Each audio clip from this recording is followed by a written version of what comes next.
अहिले चाहिँ हामी 8 बजेर छ, हामी चाहिँ अहिले सुर्खेत पास मसँग कृष्ण दाई हुनुहुन्छ, दाईको चाल्नु भयो। ठिक छ भाइ, ठिक छ।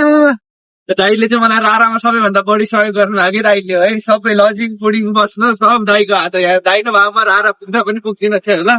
अहिले चाहिँ दाईले मलाई टक्क सुर्खेत घुम्न लैजाँदै हुनुहुन्छ, सुर्खेतको देउती बजे।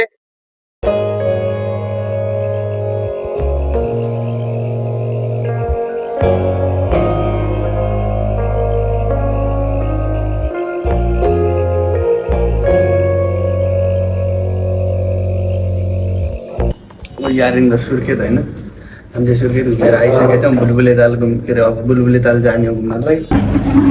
हाम्रो बिहानको घुमाइ चाहिँ सकिसकेको छ। हामी बिहान देउती बजे गएको थियौँ, अब अहिले चाहिँ काँक्रे बिहार जाँदैछौँ। दाइलाई जाँदै सबै क्रेडिट है दाइ।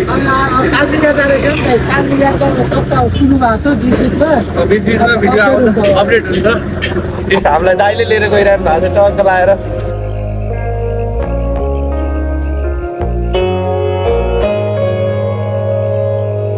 ल हामी चाहिँ टिकट काटेर काँक्रे बिहारको यो टेम्पलतिर छिरेछौँ।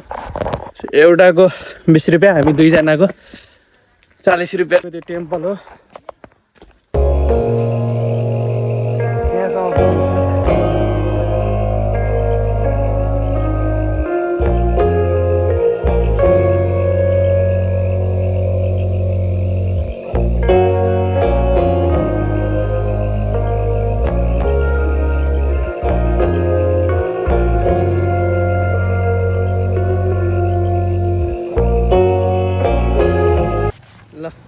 हामी चाहिँ फाइनल्ली फेरि बुलबुले तालको टिकट काट्यौँ। फेरि 40 रुपियाँ 20 रुपियाँ हाम्रो टिकटको चाहिँ। ठ्याक्क हामी बुलबुले ताल छिर्न लाग्यौँ।